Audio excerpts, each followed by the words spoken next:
Convergent है, और ये वाला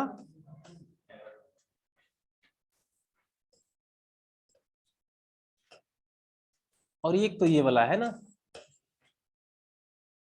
तीनों में अंतर तो पता है, इसमें तो समझाना नहीं, तीनों का अंतर पता है ना। यहाँ किस प्रकार का निर्माण होगा, नीचे जाएगा। हैवियर प्लेट क्या होगा, नीचे जो सबसे भारी प्लेट होगी, और सबसे भारी प्लेट कौन सा होता है, कॉन्टिनेंटल महाद्वीपीय प्लेट होता है या महासागरीय। महासागरीय प्लेट जो होता है वो क्या होता है, बहुत भारी होता है, इसलिए कहाँ चला जाएगा वो नीचे चला जाएगा, है ना।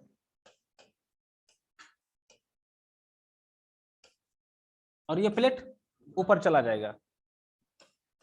तो यहाँ विनाशकारी प्लेट कहते हैं इसको, डिस्ट्रक्टिव प्लेट बाउंड्रीज है ये जो सीमा है ये क्या है, डिस्ट्रक्टिव है, विनाशकारी है। मतलब जैसे ही नीचे 100 किलोमीटर के रेंज में पहुंचेगा, पृथ्वी के अंदर में 100 किलोमीटर के नीचे, तो क्या होगा, ये रेडियो एक्टिव एलिमेंट के कारण वहां जो हीट है उसके अनुसार क्या होगा, ये पिघल जाएगा। पिघल जाकर के क्या, पिघलने के बाद क्या होगा, ये मैग्मा बनेगा, है ना। और मैग्मा बनेगा तो जैसे ही पिघलेगा तो इसको जगह चाहिए, अंदर में जगह है नहीं ज्यादा, प्रयास करेगा कि बाहर निकलने का, प्रेशर बनेगी उसके ऊपर, और जहां जगह अंदर में भी मिलेगा वहां क्या होगा, इंट्रोड्यूस कर दिया जाएगा। ये मतलब अंदर में वो अपना शेप, जिस तरह से शेप रहेगा उस आकार में वो शामिल हो जाएगा। और बाहर निकलने का जब प्रयास करेगा तो या तो तोड़ देगा पृथ्वी के ऊपर क्रस्ट को। क्रस्ट की मोटाई कितनी है लगभग, हाँ, लिथोस्फेयर, लिथोस्फेयर है ना, लिथोस्फेयर में दोनों है, ठीक है। तो मेंटल से निकलने वाली जो प्लूम है, प्लूम मेंटल जिसको बोलते हैं, ये लावा है, जब नीचे रहती है तो मैग्मा कहलाता है, और जब पृथ्वी के ऊपर आ जाता है क्या कहलाता है, वो लावा कहलाता है। तो ये मैग्मा फोर्स करेगा नीचे से ऊपर आने के लिए, तो जहां इसको जगह मिलेगा, वीक जोन मिलेगा, उसको तोड़ देगा। इसका मतलब है कि ये इस तरह की जो प्लेटें होगी, इस तरह के जो सीमाएं होगी प्लेट का, इसमें किस तरह के भूकंप या किस तरह का ज्वालामुखी उत्पन्न होगा, ज्यादा गहरा वाला होगा, है ना। इसका जो ज्वालामुखी होगा इस सबसे क्या होगा, बहुत गहरा वाला होगा। यहाँ पे सेम टाइप ये है, उसी तरह से मतलब इसका क्या स्थिति होगी, ये दूर जाएगा। मतलब ये है कि यहाँ तो संपीड़न होगा ना, और यहाँ क्या होगा, टेंशन होगा, तनाव होगा, खिंचाव होगा, है ना। तो यहाँ जो उद्गार होगा ज्वालामुखी का, ये सैलो टाइप का होगा, या फीसर टाइप इसको कहते हैं, दरारी उद्गार होगा। और यहाँ कौन सा उद्गार होगा, सेंट्रल इरप्शन होगा, है ना, केंद्रीय उद्गार वहां होगा। और यहाँ किस प्रकार का होगा, दरारी उद्गार होगा। और यहाँ पे भी उत्पन्न होगा, लेकिन ये तो ट्रांसफॉर्म फॉल्ट है, उत्क्रम भ्रंश जिसको कहते हैं। इसका मतलब है कि यहाँ भी सेलु टाइप का ही वोल्केनो होगा। अब हमको वर्ल्ड डिस्ट्रीब्यूशन पे अगर देखते हैं ग्लोब पे, तो सबसे ज्यादा कहां पे होगा, ग्लोब पे। तीन जोन हम बताए थे, तीन जोन हम बांटे थे ना, हम तीन जोन बांटे थे, सरकम पैसिफिक बेल्ट बांटे थे, परिप्रशांत महासागर बांटे थे, और मध्य अटलांटिक कटक बांटे थे, है ना।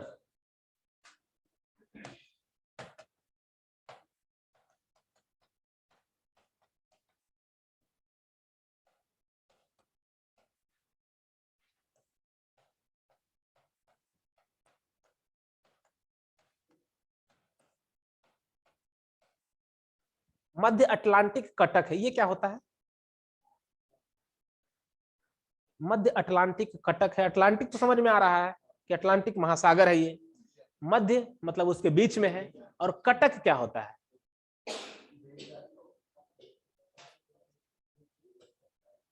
कटक क्या होता है, रिज, रिज किसको कहते हैं, कटक,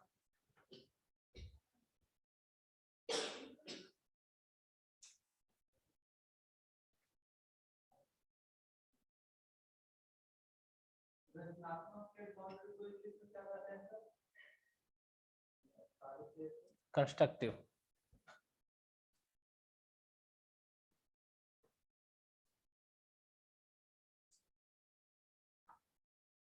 कंस्ट्रक्टिव प्लेट बाउंड्री जो होता है ना, वो रचनात्मक होती है।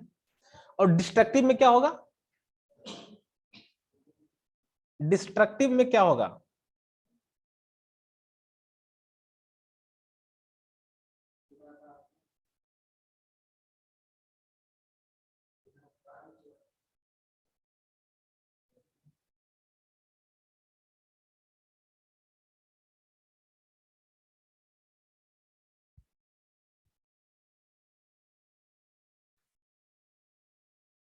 इसको देखिए, कौन सा है क्वेश्चन ये?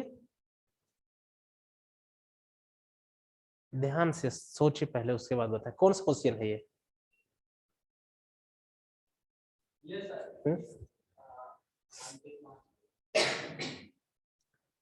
अटलांटिक महासागर है ना।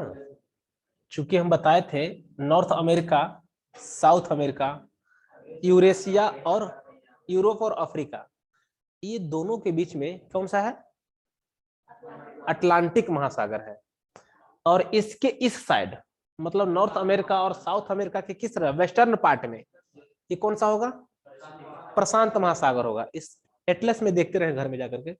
तो क्या है, ये अटलांटिक महासागर है और यही मिड अटलांटिक कटक है। इसको देखिए,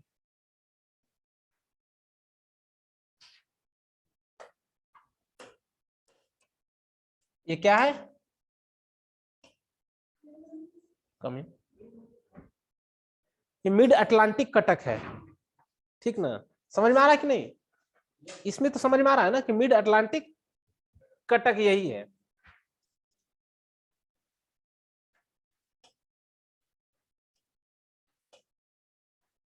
हम दो गो यहाँ पे पॉइंट आउट किए हैं। एक है एजोर्स आइलैंड, ठीक है।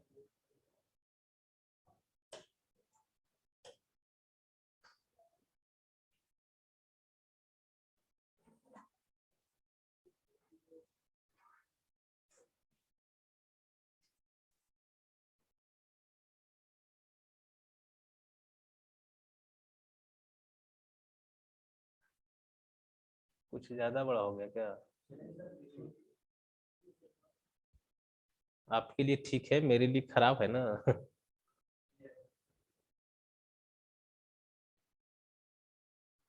अब ठीक है। ये कटक है, ये एजोर्स प्लेटू है और केप वर्डे आइलैंड है। समझते जाना है, कॉन्सेप्ट क्लियर होना चाहिए।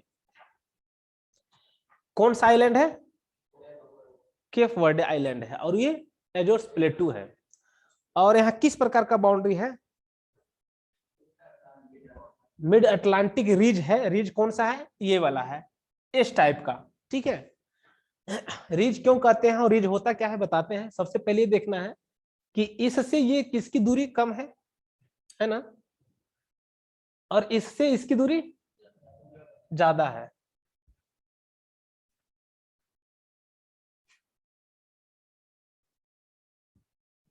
इसका मतलब है कि नॉर्थ पॉइंट पे मिड अटलांटिक रीज जो है, उसके नॉर्थ पॉइंट पे कौन सा है? आइसलैंड,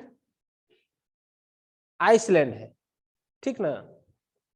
इसका मतलब है कि आइसलैंड के इस साइड और आइसलैंड के इस साइड, मतलब आइसलैंड के पूर्व और आइसलैंड के पश्चिम, प्लेट क्या होगा? प्लेट की दिशा क्या होगी?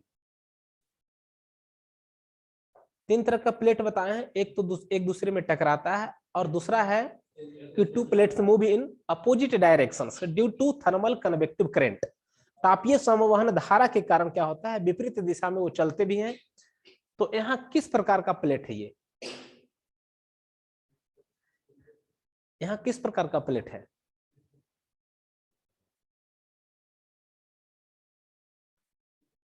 हम बताए थे कि प्रशांत महासागर जो होता है, उसके सर्कम पेसिफिक जो बेल्ट है, उसमें क्या था? कंस्ट्रक्टिव था या डिस्ट्रक्टिव था? नॉट कंस्ट्रक्टिव, वहां डिस्ट्रक्टिव था, विनाशकारी था, है ना। क्योंकि तब ना वहां टकराता है एक दूसरे से। और यहाँ क्या होगा? यहाँ ये प्लेट है, इधर जाएगा, और ये प्लेट इधर जाएगा। समझ में आ रहा है? ये प्लेट इधर जाएगा, ये प्लेट इधर जाएगा। कौन सा प्लेट होगा ये? क्या? कन्वर्जन? ये विनाशकारी है या रचनात्मक है? रचनात्मक होगा डेफिनेटली। इसका मतलब कंस्ट्रक्टिव है ना।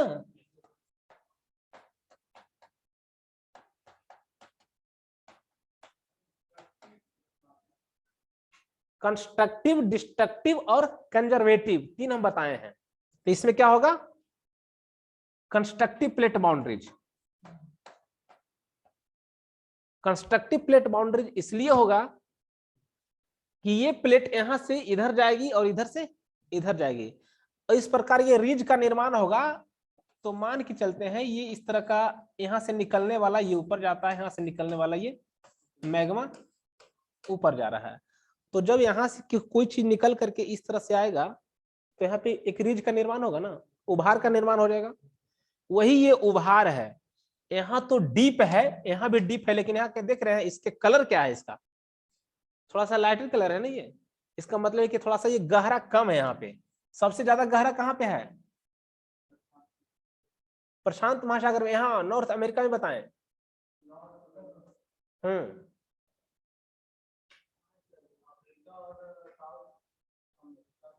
Deepest point of Pacific Ocean हम लिखवाए हैं सब। Deepest point of Pacific Ocean, deepest point of Atlantic Ocean का।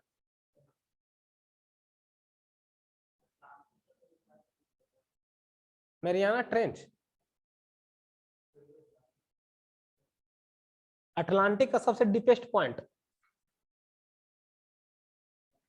ये वाला प्यूर्टो रिको ट्रेंच है। ये डीपेस्ट पॉइंट है। ठीक है, देखिए यहाँ कितना गहरा है और यहाँ क्या है? उभार है। इसमें होता क्या है कि हम बताए थे बहुत पहले भी आप लोग को कि मान लिया ये अर्थ है, सेंटर पॉइंट है, यहां से क्या होता है? ऊपर की ओर संवहन धाराएं चलती है, बताए थे ना ये सब। और यहां से इस तरह का क्या हो जाएगा? इस डायरेक्शन में हो जाएगा, यहाँ पहुंच के इस डायरेक्शन में होगा। सेम सिचुएशन इसके नीचे हो रही है। अटलांटिक ओशियन के सेम सिचुएशन इसके नीचे हो रही है। इस वजह से ये प्लेट इधर जा रहा है, ये प्लेट इधर जा रहा है, ये प्लेट इधर और ये प्लेट। इसका मतलब यहाँ कौन सा केंद्रीय उद्गार होगा या फिर दरारी उद्गार होगा? दरारी उद्गार होगा, है ना। कोई दिक्कत समझने में? डीपेस्ट तो सबसे गहरा यहाँ है, तो महासागर की गहराई की बात कर रहा है। ये गर्त है, ट्रेंच है। अब ये गहरा क्यों है? यहां से भी एक प्लेट होगी ना, यहां से भी एक प्लेट टकरा रही है। अब जैसे ही दो प्लेट आपस में टकराती है तो हमको पता है कि हैवियर प्लेट जो होता है, भारी प्लेट होता है, नीचे सबडक्ट हो जाता है। और जब नीचे ये सबडक्ट हो गया, सपोज दैट यहां तक पहुंच गया, तो ये जो ट्रेंच का निर्माण हुआ इतना गहरा, यही ट्रेंच होता है। ठीक ना, यही गहराई सबसे ज्यादा यहाँ पे है, प्यूर्टो रिको ट्रेंच। समझ में आया? चूंकि यहां से तो प्लेट अपोजिट डायरेक्शन में है, लेकिन यहाँ की ये वाला प्लेट, ये वाला प्लेट टकरा रहे हैं ना आपस में। तो यहाँ दूसरे ट्रक, यहाँ है विनाशकारी प्लेट है, और यहाँ क्या है? रचनात्मक प्लेट है। सब जगह हो सकता है। क्या चीज? हाँ हाँ हाँ हाँ, एकदम टकराएगा, डेफिनेटली टकराएगा। यहाँ से यहाँ यहाँ टकराएगी। डीपेस्ट पॉइंट यहाँ भी जाएगा। जहां टकराएगा और जो भारी प्लेट है नीचे जाएगा, वहां ट्रेंच का निर्माण होगा। और जहां अपोजिट डायरेक्शन में चलेगी, वहां पे क्या होगा? फीसर उद्गार होगा। ये तो ट्रेंच है, ये तो प्लेट की स्थिति यहाँ पे बनी है उस तरह का। सबसे डीपेस्ट पॉइंट, मान लिया कोई अगर नदी हो, तो ऐसा तो नहीं है ना कि सब जगह गहराई उसका सेम होगा। कहीं कहीं ज्यादा भी होता है, कहीं कम भी होता है, कहीं सबसे कम भी होता है, कहीं सबसे ज्यादा भी होता है ना। वो डिपेंड करता है करंट के ऊपर, डिपेंड करता है उसकी स्थिति के ऊपर। तो सेम सिचुएशन यहाँ बनती है। डीपेस्ट पॉइंट यहाँ क्या है? प्यूर्टो रिको ट्रेंच है ये। इसमें समझने में कोई दिक्कत है क्या? नहीं ना। तो थ्योरी लगभग आपको प्लेट बाउंड्री से ही रिलेटेड है, टोटल थ्योरी। समझ में आया? इसको लिख लीजिए थोड़ा सा। मिड मध्य महासागरीय कटक, और यहाँ किस प्रकार का होगा? अपसरण प्लेट सीमाएं हैं, ध्यान रखिएगा। और अभिसरण प्लेट सीमाएं, हिंदी में अभिसरण होता है ये वाला और अपसरण होता है ये वाला, ठीक ना। अपसरण प्लेट सीमाएं मध्य अटलांटिक कटक का जो जोन है, अपसरण प्लेट सीमाएं हैं। क्षेत्र का विश्व स्तरीय वितरण, विश्व स्तरीय वितरण एक ग्लोब पे, एक ग्लोब पे विश्व स्तरीय वितरण।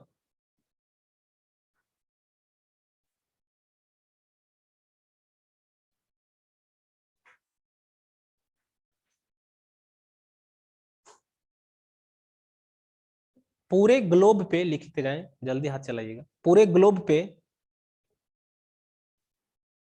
ज्वालामुखी का उद्गार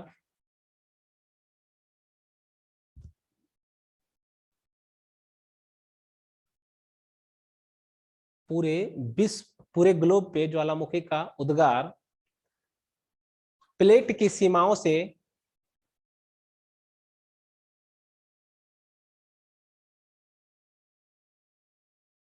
निर्धारित है। साथ साथ साथ पूरे ग्लोब की वैसा क्षेत्र जहां कमजोर क्षेत्र है पट्टी,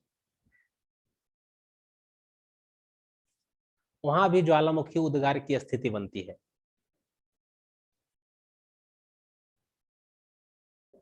प्लेट विवर्तनिकी के आधार पे, प्लेट विवर्तनिकी आधार पे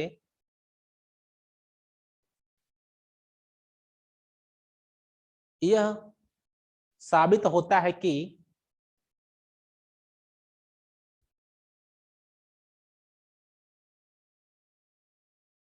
यह साबित होता है कि 15%, लगभग 15% ज्वालामुखी का उद्गार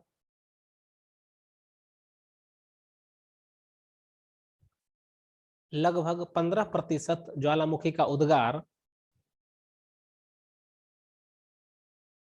वैसे क्षेत्र से संबंधित है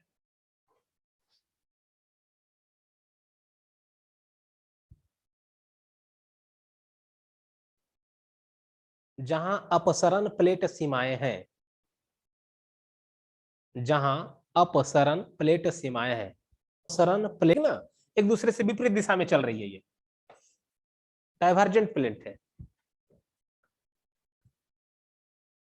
उदाहरण में लिखेंगे मध्य महासागरीय कटक,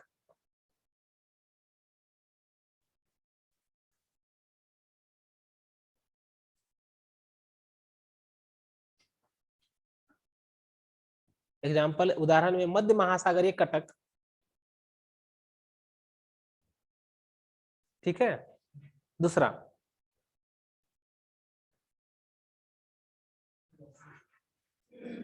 परिप्रशांत क्षेत्र होता है। लगभग 80% ज्वालामुखी का उद्गार पूरे ग्लोब पे, लगभग 80% ज्वालामुखी का उद्गार 80% ज्वालामुखीय उद्गार या ज्वालामुखी का उद्गार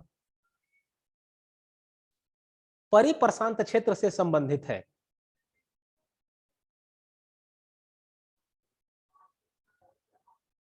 चूंकि इस क्षेत्र में अभिसरण प्लेट सीमाएं हैं या अभिसरण प्लेट सीमाएं बनती है, इसके कारण इस क्षेत्र में गहरे भूकंप के साथ साथ, इस क्षेत्र में गहरे भूकंप के साथ साथ केंद्रीय उद्गार की ज्वालामुखी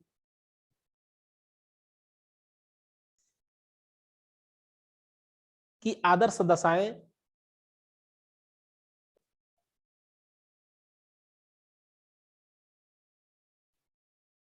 होती है। इसी के वजह से या इसी कारण से इसे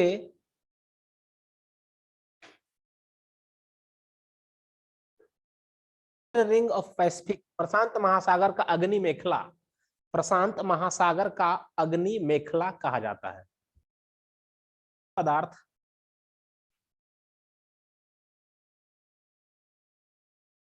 मुखी उद्गार के समय निकलने वाले ज्वालामुखी पदार्थ ये सबसे ज्यादा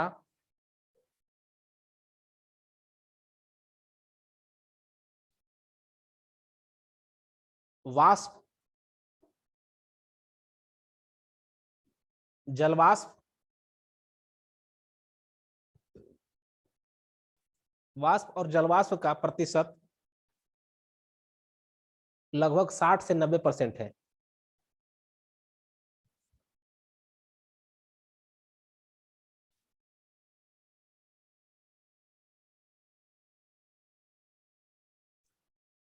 ये दो भागों में विभाजित है। जलवाष्प और वाष्प को दो भागों में विभाजित किया गया है।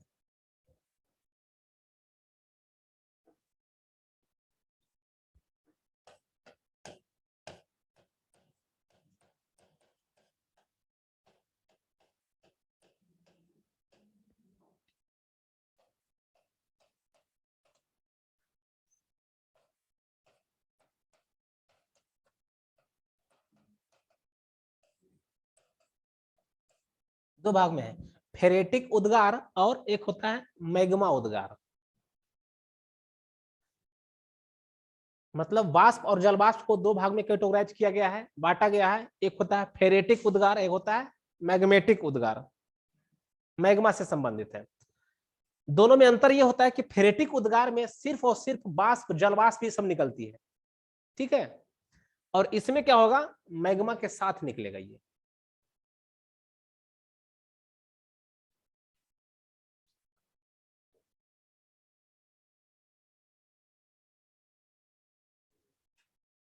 मतलब इसी में ये तो स्टीम हो गया, वाष्प हो गया, जलवाष्प हो गया और गैसेस, तीनों एक साथ रहेगा, एक कैटेगरी में रखाएगा। गैसेज में कौन कौन सी है? Gas,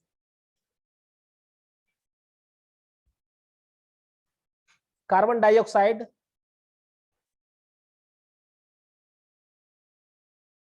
nitrogen oxide, sulphur dioxide and hydrogen, monoxide also,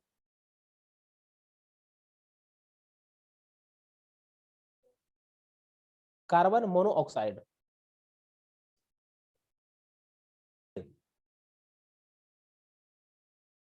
hydrochloric acid, potassium,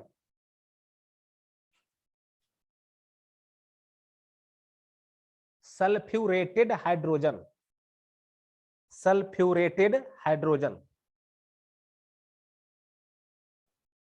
या दरारी उद्गार से निकलने वाले में पहला में एग्जांपल हम लिखा है वाष्प, जलवाष्प और गैसेस। जलवाष्प और वाष्प का 90% लगभग वही भाग होता है। उसके बाद गैसेस में क्या हो जाएगी, जितना भी लिखा है CO2, carbon monoxide, nitrogen oxide, sulphuretted hydrogen, hydrogen ETC, ठीक है। इसके बाद लिखिए मैग्मा लावा, दूसरा पॉइंट बनाइएगा मैग्मा लावा का।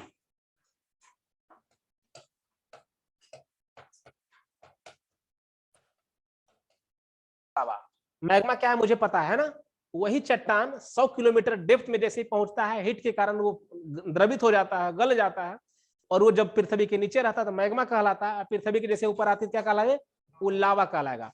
तो मैग्मा और लावा दोनों लिखिए।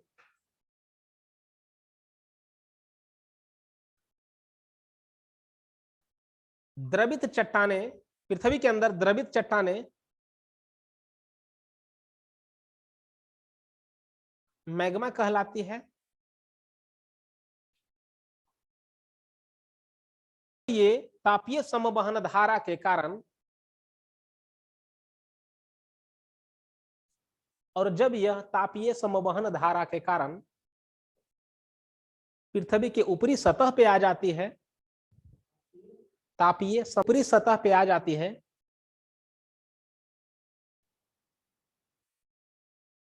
तो यह कहलाती है।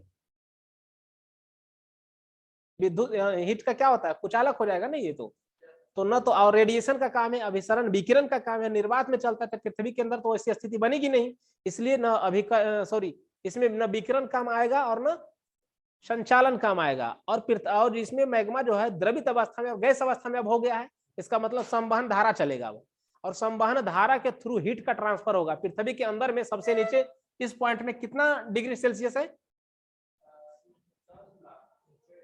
5 डिग्री सेल्सियस है ना। अब इतनी डिग्री सेल्सियस को हीट ट्रांसफर करेगा,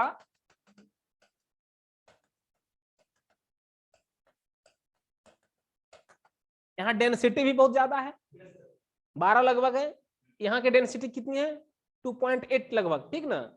तो यहाँ से हीट का ट्रांसफर होगा, मान ली सपोज दैट यहाँ मैग्मा का निर्माण हुआ है, तो ये चेंबर जो यहाँ से निकलने वाला होता है इसको मेंटल प्लूम कहते हैं, और यहीं से संवहन धारा के कारण क्या होता है, ये बाहर निकलता है, तापीय संवहन धारा जिसको कहते हैं। क्या कारण होता है, चूंकि यहाँ रेडियो एक्टिव एलिमेंट की प्रेजेंस है ना, इसके कारण तापीय संवहन धारा निकलती है आउटर सरफेस तक, और यही कारण हीट का, ठीक है। सिलिका की प्रधानता के अनुसार, सिलिका अनुसार लावा और मैग्मा को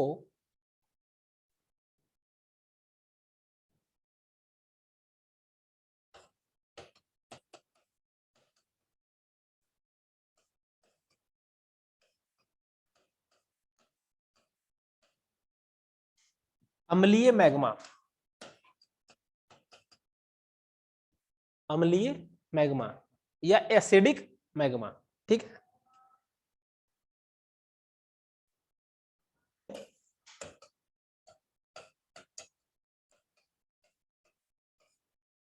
इसको कहते हैं पैठिक लावा। इसमें लिखना है उच्च सिलिका प्रधानता, निम्न सिलिका प्रधानता, पैठिक लावा।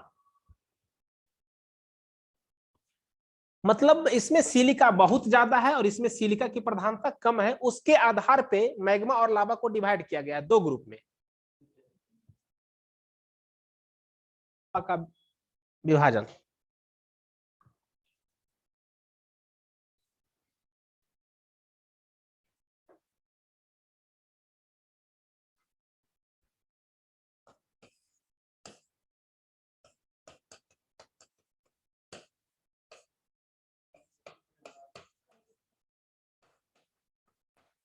रंग के आधार पे,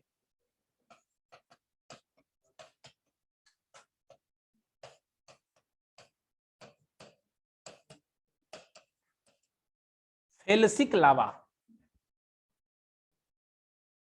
फेल्सिक लावा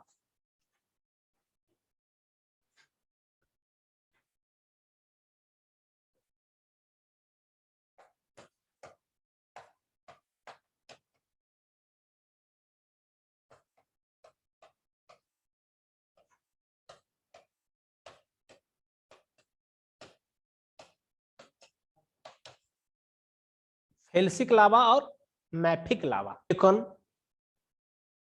एल्युमिनियम, सिलिकॉन, एल्युमिनियम, ऑक्सीजन आदि की प्रधानता, गहरा चिपचिपा और हल्के रंग के होते हैं, हल्के रंग के होते हैं, मैफिक।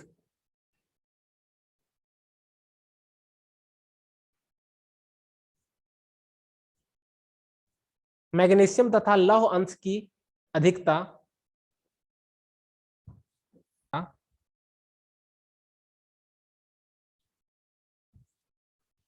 तथा सिलिका की अपेक्षाकृत न्यूनता, इसके बारे में लिखना है, इसका कैरेक्टर।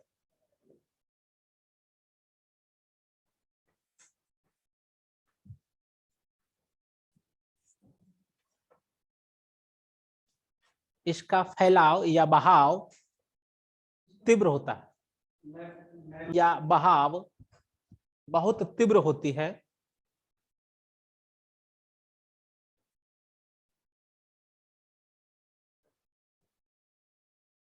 क्योंकि ये कम चिपचिपा लावा होता है। ये बहुत कम चिपचिपा लावा होता है।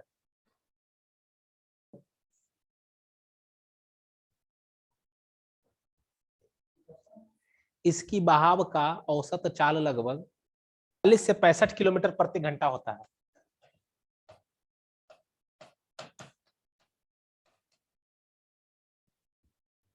45 से 65 किलोमीटर प्रति घंटा होता है कि नहीं? ये आ गया ना। इसमें निकलने वाले जितने भी पैराक्लिस्टिक मटेरियल है, जितने भी पदार्थ है, द्रवित पदार्थ निकलता है, गैस लावा सब, सोचिए कि कितनी हाई फ्लूइडिटी होती है, ये कितनी उच्च होता है इसका बहाव। लगता है कि ट्रेन चल रही है।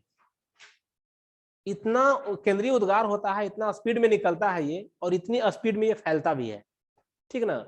कम चिपचिपा होने के कारण फैलेगा। चिपचिपा ज्यादा रहेगा तो ज्यादा फैलेगा नहीं ना, वो तो वहीं पे क्या होगा, सॉलिडिफाइड हो जाएगा, जम जाएगा, कूल हो जाएगा, ज्यादा दूर वो नहीं जाएगा। लेकिन इसमें क्या है, सिलिका की प्रधानता नहीं है।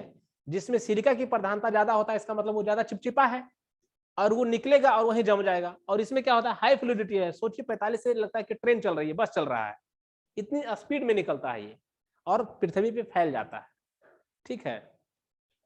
उद्गार होता है या दरारी उद्गार के आधार जो है, हवाई आइलैंड हम आप लोग को पढ़ाए हैं। ठीक है ना। तो हवाई आइलैंड में हवाईयन जो रहने वाले वहां हैं, उनके आधार पे, उनके लैंग्वेज के आधार पे इस लावा को 2 भागों में बांटा गया है। लिखिए पैराग्राफ चेंज करके। एस लावा फ्लो मतलब लावा की बहाव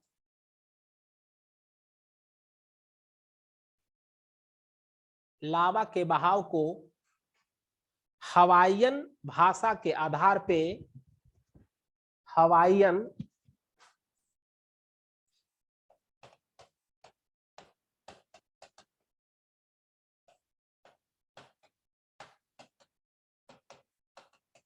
हवाईन भाषा के आधार पे 2 भागों में बांटा गया।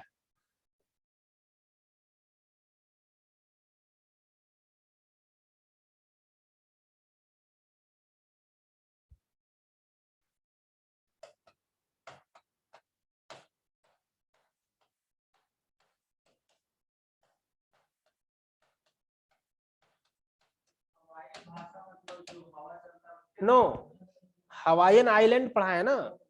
पैसिफिक ओशियन के बीच में एक हवाई आइलैंड है ना, हवाईयन, हवाईयन, स्ट्राम्बोली, सब जो प्रकार बताए थे ज्वालामुखी का, लिखवा चुके हैं। तो हवाईयन जो आइलैंड है, वहां के रहने वाले जो लोग भाषा बोलते हैं, उसको हवाई भाषा, हवाईयन भाषा कहते हैं। और वो अपने भाषा के आधार पे इस लावा को 2 भागों में बांटा है, पा हो और आ लावा, मतलब उसका भाषा है उस तरह का।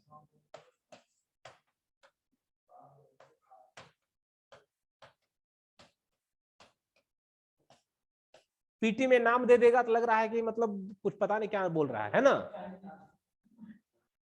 तो भाषा है यहाँ का वाला के पा हो लावा के बारे में।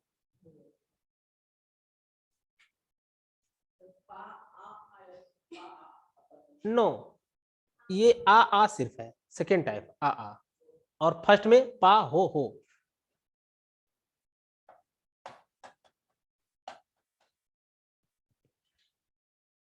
पहला वाला में लिखना है। ये स्मूथ चिकना होता है, चिकना। इसका फैलाव बहुत तीव्र गति से होता है।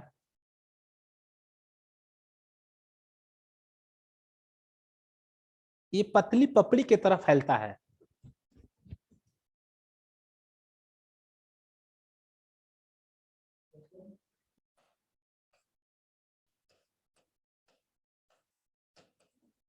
इसे रोपे लावा भी कहते हैं।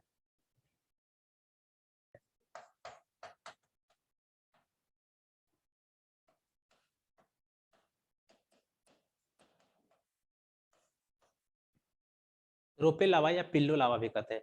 क्यों कहते हैं? इसके लावा निकला और जिस आकृति में ये ढल जाता है, सेक्स की आकृति में, जिससे बोरी टाइप की आकृति में ढल जाता है, इसीलिए इसको क्या कहते हैं? पिल्लो लावा। दूसरा सॉरी आ लावा, ये बहुत गाढ़ा और चिपचिपा होता है।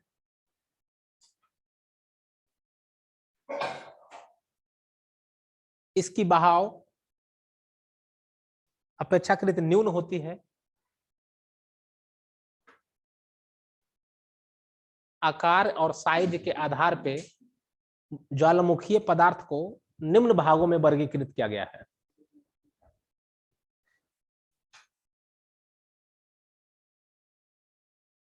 आकार के आधार पे ज्वालामुखी पदार्थ को निम्न वर्गों में विभाजित किया गया है।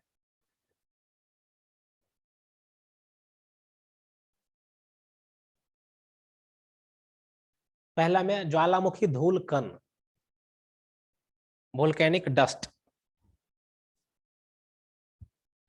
ज्वालामुखी धूल कण, इसके सामने लिखना है बहुत महीन कण। वोल्केनिक डस्ट के सामने लिखना है, ज्वालामुखी धूल कण के सामने लिखना है बहुत महीन, फाइनेस्ट पार्टिकल। दूसरा में ज्वालामुखी राख, इसका क्या होगा? 2 mm।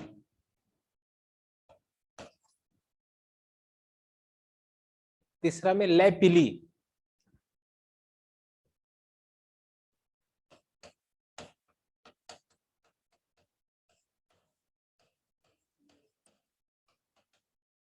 लैपिली।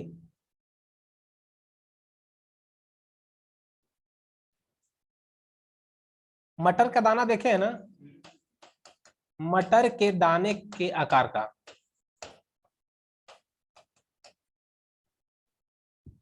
मटर के दाने के आकार का। चौथा में ज्वालामुखी बम,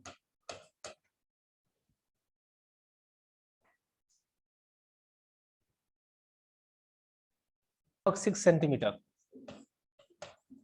वो mm में है और ये सेंटीमीटर में, ठीक है, बड़ा है। इसका डायमीटर जब बड़ा है, इसका मतलब है कि चट्टान होगा ये, है ना। और चट्टान लगभग टन में हो जाता है। ये केंद्रीय उद्गार से निकलने वाले फ्रेगमेंटल मटेरियल है, उसका ये है ना, इस साइज इतना बड़ा होता है कि एक चट्टान टन के आकार में हो जाता है। अब सोचिए इतना। और दूसरी बात है 100 किलोमीटर तक दूर तक ये फेंकने की क्षमता इसमें रहता है केंद्रीय उद्गार में। 100 किलोमीटर तक, लिख लीजिए 100 किलोमीटर लिखिए। ज्वालामुखी बम का आकार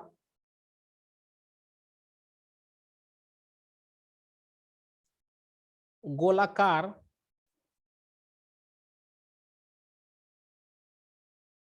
घनाभ आकार का, घनाभ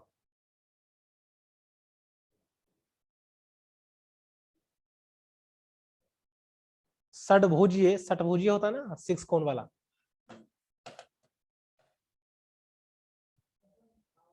घनाभ आकार, घनाभ नहीं सुने हैं, घन 6 कोण वाला, आकार से भी बड़ा,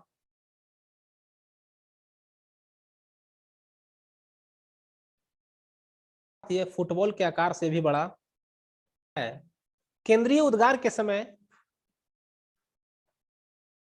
केंद्रीय उद्गार के समय यह 100 किलोमीटर तक फेंका जा सकता है। केंद्रीय उद्गार के समय यह 100 किलोमीटर दूरी तक, केंद्रीय उद्गार के समय यह लगभग 100 किलोमीटर दूरी तक फेंक दिया जाता है।